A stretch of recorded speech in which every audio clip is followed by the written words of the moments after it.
Benvenuti anche in questo video. Mi chiamo Giacomo e mi piacerebbe avere la vostra compagnia nella scoperta dell'Islanda, vista attraverso i miei occhi per la prima volta.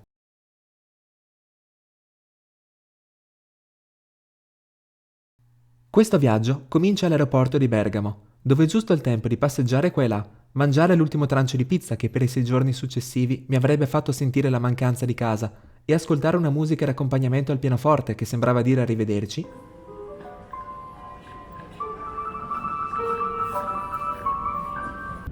È già tempo di partire. Destinazione Danzica, Polonia, che mi accoglie con un tempo nuvoloso, ma tanto devo restare all'interno dell'aeroporto. Così ne approfitto per un giro del terminal, dall'aspetto moderno e con un soffitto che richiama le onde del mare, dove per vincere la noia ogni cosa diventa interessante. E in quell'agglomerato di vite che unisce tante storie e subito le allontana, dopo un'occhiata al tabellone dei voli, ammettiamolo chi è che non guarda mai le altre destinazioni, a un museo in miniatura dedicato alla Seconda Guerra Mondiale e a una fana di Aldo del trio Aldo, Giovanni e Giacomo, non ci posso credere neanch'io, ma è di nuovo tempo di risalire su un aereo. Questa volta per la destinazione finale, Islanda. L'Islanda è un'isola lontana. È molto lontano l'Islanda! È vicino a Padova l'Islanda! E da Danzica sono quasi 4 ore di aereo. Ma finalmente, dopo la mia vana speranza di vedere spente le luci della cabina per poter apprezzare il cielo che diventava sempre più scuro, dal finestrino dell'aereo si cominciano a intravedere le prime luci islandesi, dopo aver sorvolato per un tempo che pareva interminabile nient'altro che mare. Preso l'impegno morale di rispettare la natura, prima regola in Islanda, sono quasi le 11 di sera e ho un ostello che mi aspetta. È tempo di andare nella capitale, Reykjavik. Ha nevicato, il che all'inizio mi preoccupa un po' perché un'eventuale tormenta di neve manderebbe all'aria tutti i miei piani per i giorni a venire. Ma per fortuna la situazione non sembra essere così drastica.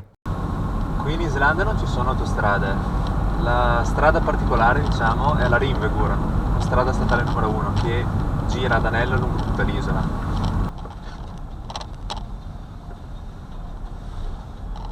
Quella città, con tutte le luci, cari miei, è Reykjavik, la strada da Keflavik è sempre dritta. E anche un po' monotona, diciamolo, ma finalmente, dopo 45 minuti, ci siamo.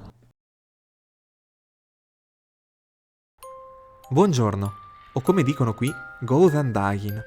È una mattinata di neve e di vento a Reykjavik. E quale miglior momento per esplorare le strade della capitale più a nord del pianeta?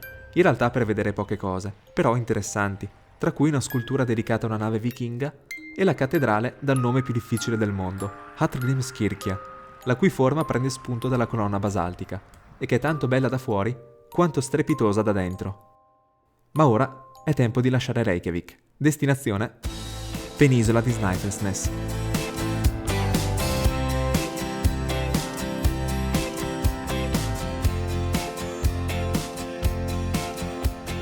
La penisola di Snæfellsnes, detta anche la piccola Islanda, si trova a nord-ovest di Reykjavik, a 2 ore e mezza di strada, ed è chiamata così perché si può trovare un po' tutto quello che c'è nel resto dell'isola, ovvero un vulcano ricoperto da un ghiacciaio, da dove Jules Verne fece partire il viaggio verso il centro della Terra, cascate, montagne, cavalli, foche, scogliere, spiagge dalla sabbia nera, spiagge dalla sabbia dorata e incredibilmente un po' di sole.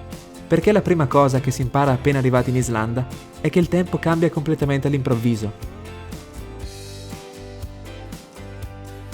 La prima tappa della penisola è Ytri-Tunga, una spiaggia nota per essere frequentata soprattutto dalle foche, che dormono, nuotano e giocano tra di loro, e che sembrano consapevoli di essere delle star.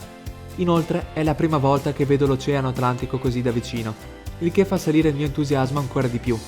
Entusiasmo che cala drasticamente nel momento in cui mi ritrovo sotto una piccola tormenta di neve. Ciò nonostante, questo tempo si rivela adatto alla tappa successiva, che si sposa perfettamente con un cielo grigio che si sta aprendo e dei fiocchi di neve che scendono come proiettili. La chiesa nera di Budir è una delle più vecchie chiese di legno d'Islanda ed è un luogo in grado di arrivarti dritto al cuore già nel momento in cui lo vedi emergere da lontano, circondato da nient'altro che bianco, come rappresentare un rifugio sicuro in mezzo a una tempesta.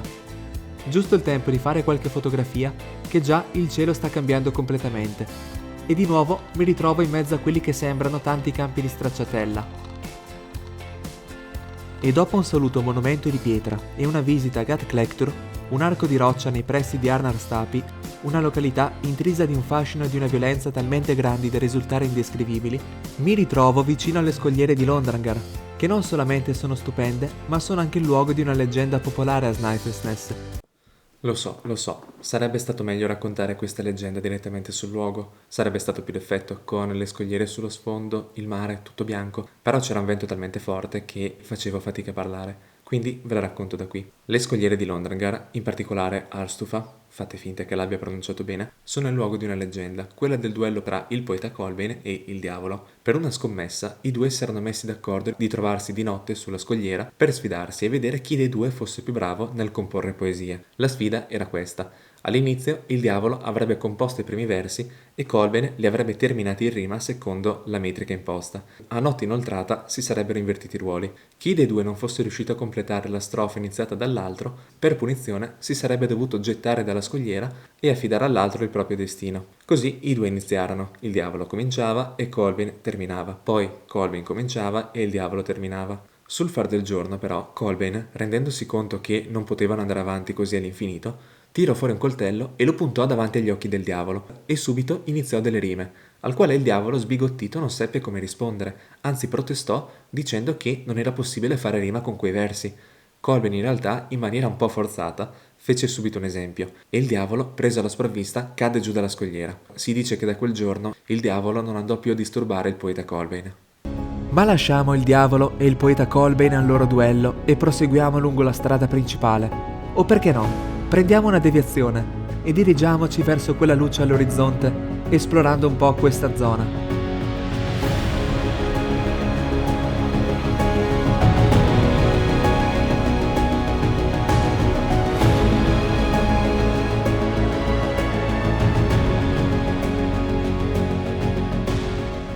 Quella strada favolosa conduce a Dupalon Sandur, la cui potenza si fa fatica a descrivere, come fosse un'offesa rinchiuderla dentro qualche parola. E dopo un breve sentiero incastrato tra le rocce, di fronte a questo scenario, vi giuro che anche l'anima comincia a vibrare.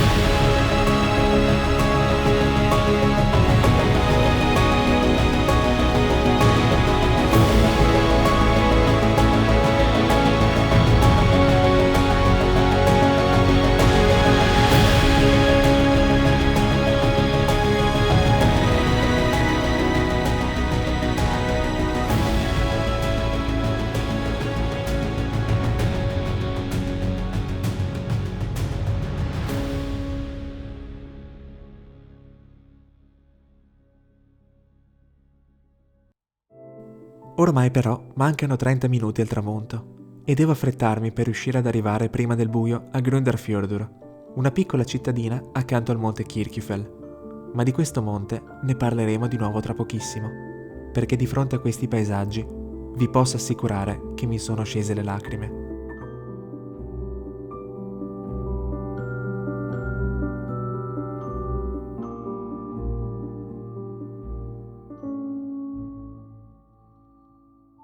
Il monte Kirkjufell, sul lato sinistro della strada, indica che Grundarfjörður è alle porte.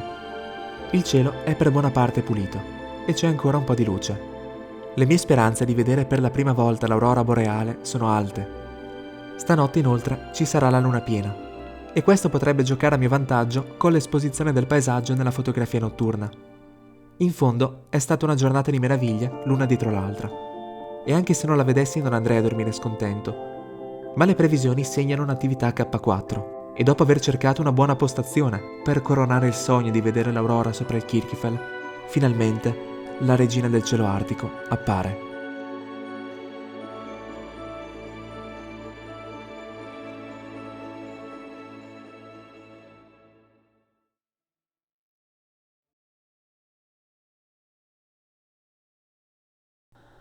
È una nuova giornata a Grundarfjörður. Il sole è sorto da poco ed è già tempo di partire. Ma ancora incredulo di una delle emozioni più grandi di tutta la vita la sera precedente, voglio concedermi dell'altro tempo al Kirkjufell, per vederlo con la luce dell'alba e per ringraziarlo di avermi regalato un'esperienza che nonostante il freddo mi ha scaldato interamente il cuore. Ma ora di nuovo è tempo di partire.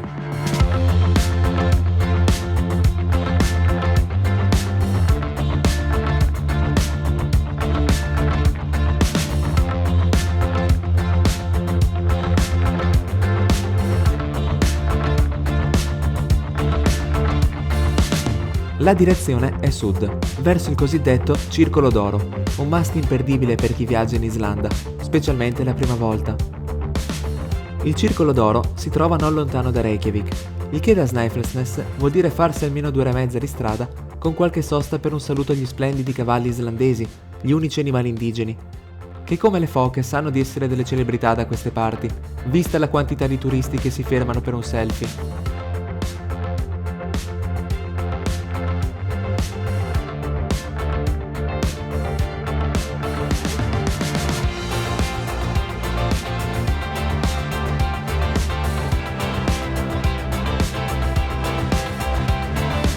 La prima attrazione del Circolo d'Oro è il Parco Nazionale del Thingvellir, o credo Thingvellir, una vasta area situata nel punto di separazione tra la placca continentale europea e quella nordamericana, e famosa anche perché qui nell'anno 930 venne istituito l'Alþingi, il primo Parlamento europeo, spostato quasi 1000 anni più avanti a Reykjavik. Inoltre, qui a Thingvellir si trova la cascata Oxararfoss, e anche qui ho qualcosa da raccontarvi.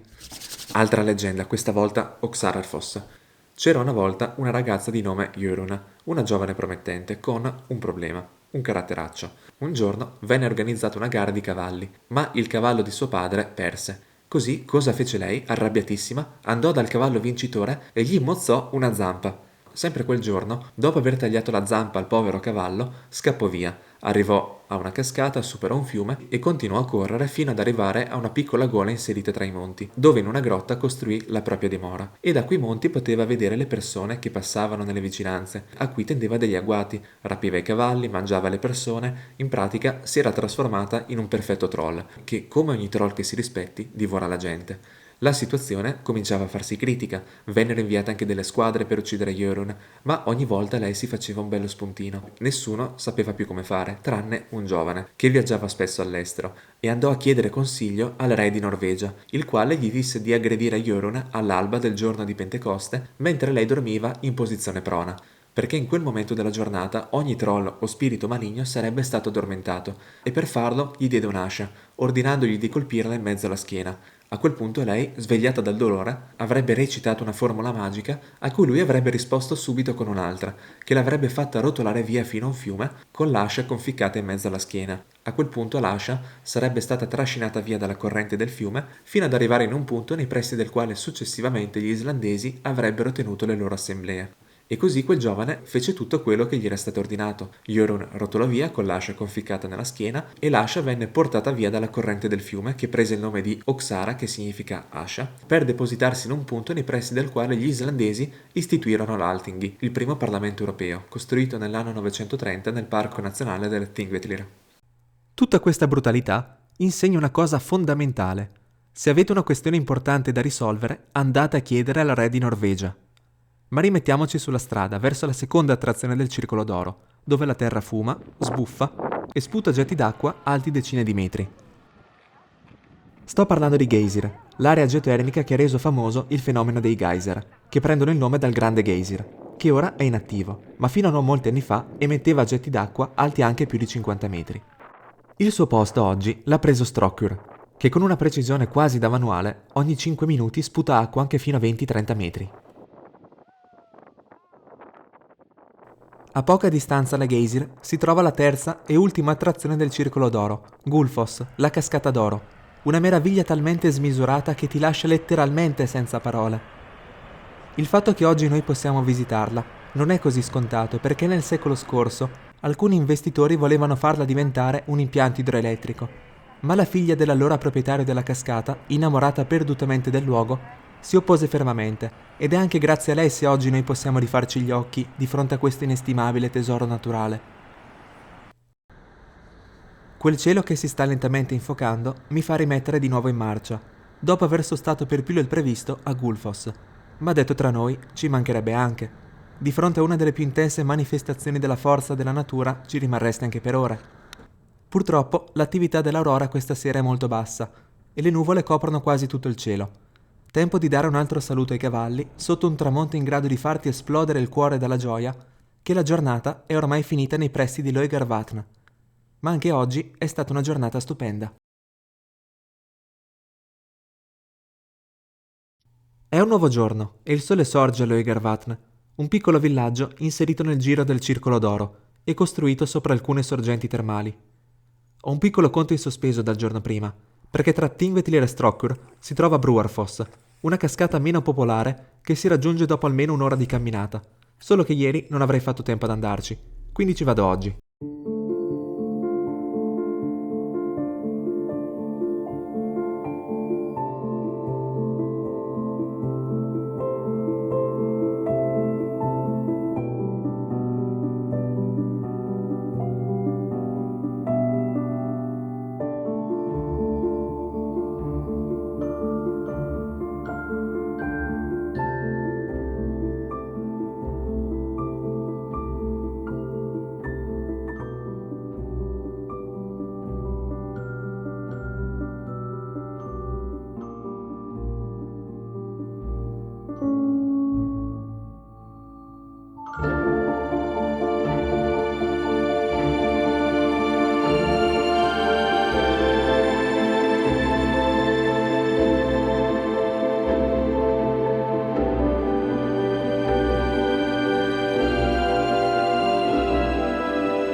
Diciamolo subito, quello per Brúarfoss è un percorso medio impegnativo, per cui bisogna essere allenati, ma la pace e i colori circostanti valgono tutta la fatica. È ora tempo di lasciare il Circolo d'Oro e andare più a sud, lungo la costa meridionale, tra cascate e vulcani. Prima di arrivare ai luoghi più famosi e quindi pieni di gente, mi sembra giusto dare un'occhiata, anche se da lontano, alle isole Vestmannaeyjar, che tradotto significa Isole dell'Uomo dell'Ovest, un arcipelago di 15 isole che principalmente sono colonie di pulcinelle di mare. Lungo il tragitto, poi, si erge calmo ma infido l'Eyjafjallajökull, il vulcano il cui nome fece impazzire i giornalisti di tutto il mondo quando nel 2010 la sua eruzione oscurò il cielo e annullò migliaia di voli in tutta Europa. Ma torniamo alla Rimvegur, perché già dalla strada è possibile intravedere alcune delle cascate più famose d'Islanda, che nonostante il flusso continuo di gente non sono private della loro magnificenza, come Seljalandsfoss, che può essere vista anche da dietro, oppure Skogafoss, che con un salto di 62 metri tra tutte è forse quella che volevo vedere di più, nelle cui acque si nasconde forse un tesoro.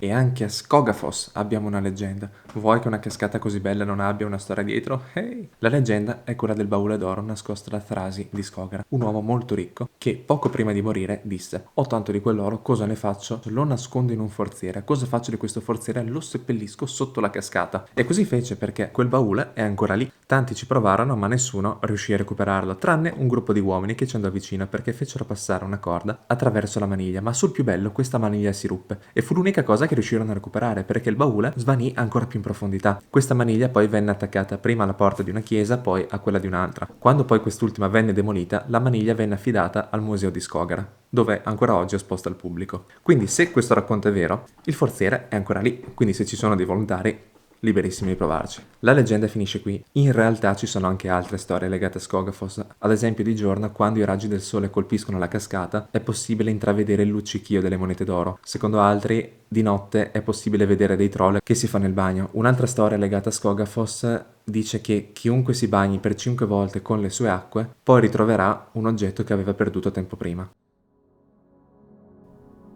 A pochi minuti da Skogafoss si trova Kvernfoss, una cascata meno conosciuta, ma purtroppo il tempo stringe e devo rinunciarvi, così come ai resti di un aereo americano caduto sulla spiaggia nera di Sóleymasandur negli anni 70, perché ho ancora un po' di strada e vorrei vedere altre tappe prima che cali il buio.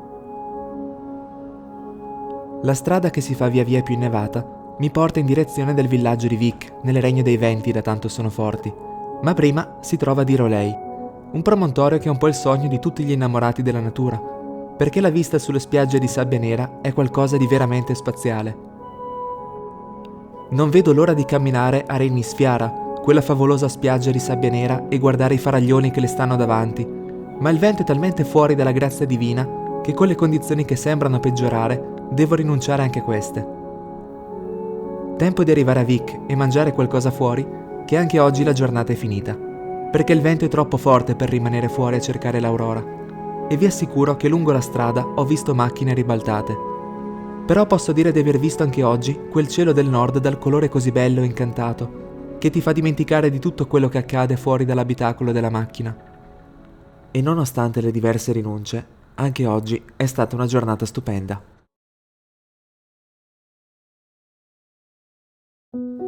È un altro giorno in Islanda, e per di più nuvoloso, e da Vik sono sulla strada per la cittadina portuale di Höfn, che in realtà si pronuncia Höp, e che dista 3 ore e mezza, ma la strada, anche se lunga, è costellata di meraviglie l'una dopo l'altra. Il vento è molto forte, però la strada è in buone condizioni. Quando si viene in Islanda, specialmente d'inverno, esistono 2 siti da guardare ogni giorno, perché la raffica di vento o la tormenta di neve sono dietro l'angolo, e non avranno nessuna pietà nel farvi cambiare i vostri piani. Il primo sito dà informazioni dettagliate non solamente sul meteo nelle varie regioni dell'isola, ma anche sull'attività dell'aurora prevista per quella sera, e su quanto sia pulito e coperto il cielo nei vari momenti della giornata, evidenziando in bianco le zone di cielo sgombre. Questo può essere molto utile quando si esce la sera alla ricerca dell'aurora. Il secondo sito, invece, fornisce informazioni sulle condizioni delle strade, suddivise per colore a seconda che siano più o meno percorribili. Verde indica che va tutto bene, rosso che quella strada è chiusa, e sicuramente non vorrete scoprirlo al momento, quando avete già guidato magari per un'ora in quella direzione perché vi siete affidati solamente al navigatore. E già che abbiamo parlato dell'aurora, ne aggiungo un altro, molto valido e molto utile, che dà una previsione dell'attività in tutto il mondo, compresa l'Antartide. Basterà scegliere come zona Europa e vi verrà mostrata l'attività prevista per quel giorno. Ricordiamoci però che parliamo di previsioni. E un altro sito ancora, che dà una stima dell'attività nel brevissimo periodo. Man mano che la strada prosegue in direzione sud-est, si attraversano dei candidi campi infiniti ricoperti più di 200 anni fa dalla lava, in seguito a un'eruzione di cui parleremo tra poco, sui quali nel tempo è cresciuto del muschio. E quando si cammina per questi campi, è importantissimo ricordare di seguire i sentieri e di non calpestare per nessun motivo il muschio, per evitare di distruggere quella fragile vegetazione.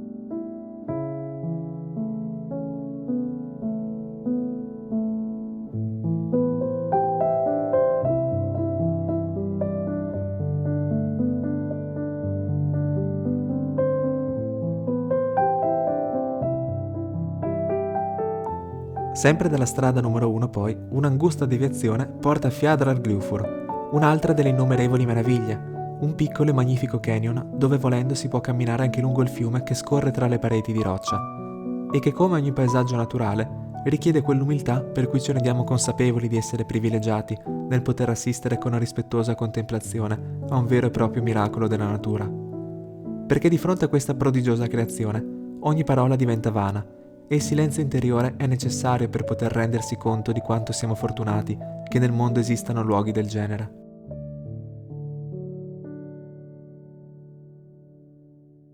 La strada però è ancora molto lunga, ma ricca di sorprese, tra cui il piccolo villaggio di Kirkjubæjarklaustur, a cui è legata una delle leggende più suggestive della tradizione islandese, che ovviamente io vi racconto.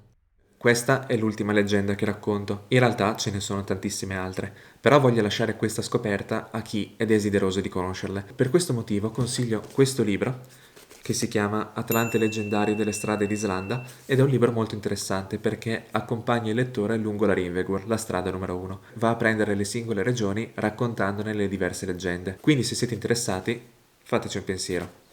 Quella che sto per raccontare è la leggenda della Messa del Fuoco, che detta così sembra una cosa infernale, però a questo punto io faccio un passo indietro perché non mi sento adatto a poter raccontare questa leggenda, ci vuole qualcuno con più spessore.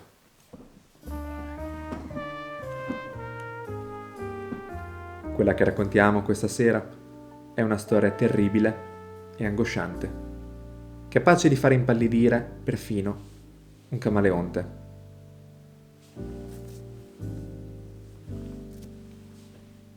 Se questo fosse un film, sarebbe Ormai non c'è più scampo, con Paul Newman.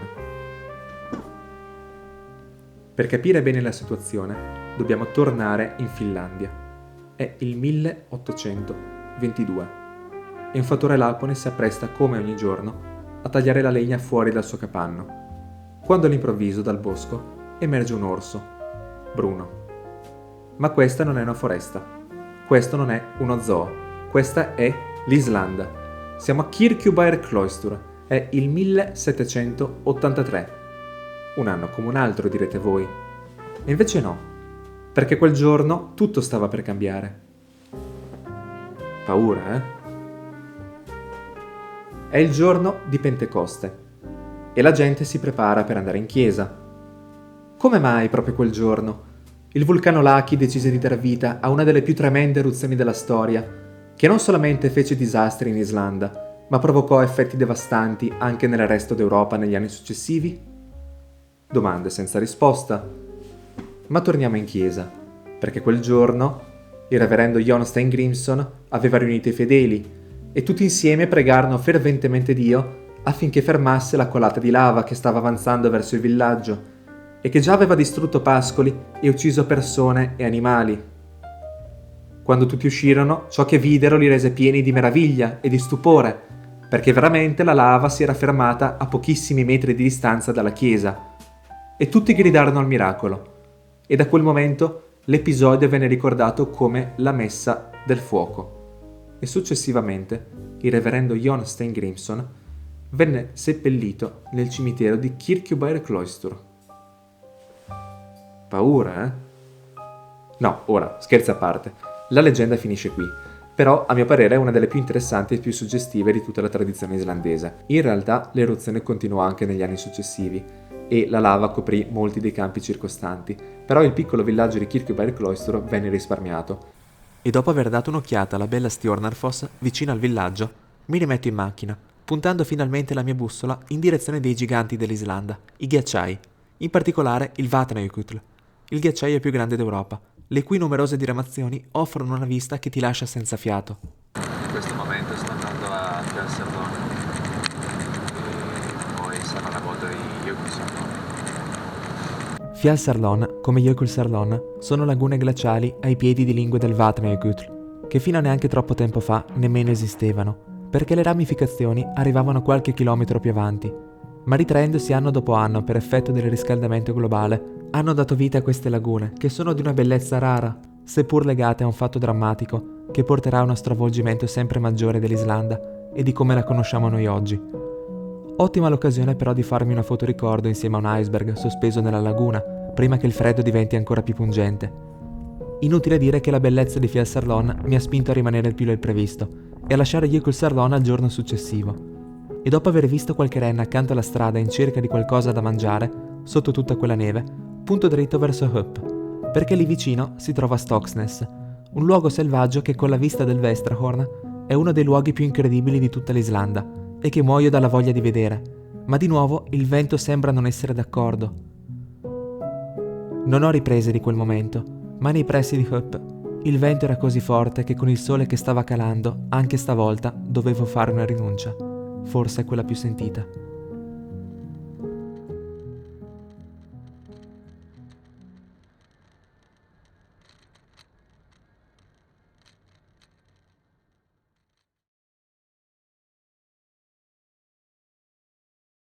È l'ultimo giorno e con una certa tristezza salgo in quella macchina che è stata la mia compagna di viaggio e che mi ha portato di qua e di là in giro per paesaggi stupefacenti.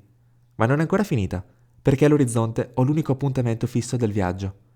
Il ritrovo è alla laguna di Jökulsárlón, completamente piena di blocchi di ghiaccio staccatisi dal ghiacciaio e dove soprattutto c'è sempre quella brezzolina piacevole tipica dell'Islanda.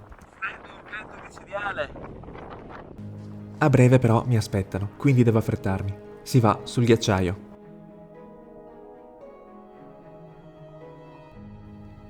La meta è Breiðamerkurjökull, una lingua del Vatnajökull, per la quale ci viene fornito tutto il necessario, quindi imbragatura, ramponi, elmetti e soprattutto tanto aiuto e tanta pazienza. Camminare sul ghiacciaio può essere estremamente pericoloso, perché il rischio di farsi male o che si formi un buco sotto i nostri piedi è alto. Per questo è fondamentale affidarsi a delle guide esperte che ci vengono tutti i giorni.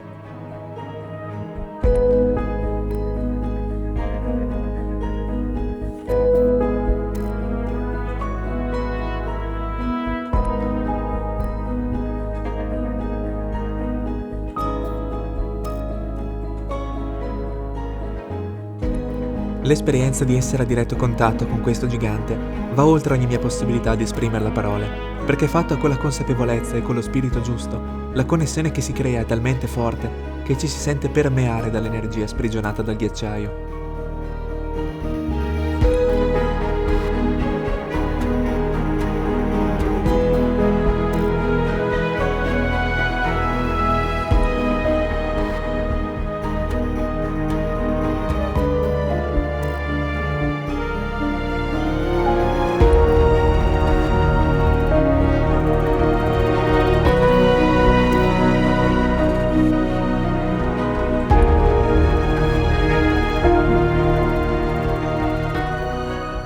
L'escursione include anche l'ingresso a una grotta di ghiaccio.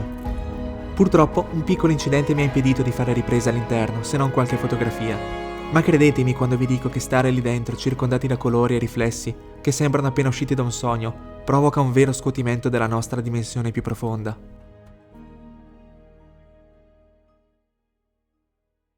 L'esperienza è stata una delle più intense di tutta la vita e ancora oggi ho la pelle d'oca quando ci penso. Però tutto questo ha un lato triste perché queste grotte si formano grazie all'acqua che scorre al loro interno e che crea questi magnifici tunnel che però nel tempo diventano sempre più grandi finché a un certo punto non collassano e tutto crolla. Quindi è probabile che la grotta dove sono stato io magari tra 1 o 2 anni non ci sarà più, probabilmente se ne sarà formata un'altra. Però questo sembra essere l'inevitabile destino di questo gigante, le cui lingue continuano a ritirarsi negli anni, al punto che secondo le previsioni tra meno di 200 anni i ghiacciai islandesi saranno solo un ricordo, per cui dovunque uno sia è bene continuare a guardare la natura con rispetto e con devozione, perché un mondo senza questi tesori non sarebbe più lo stesso.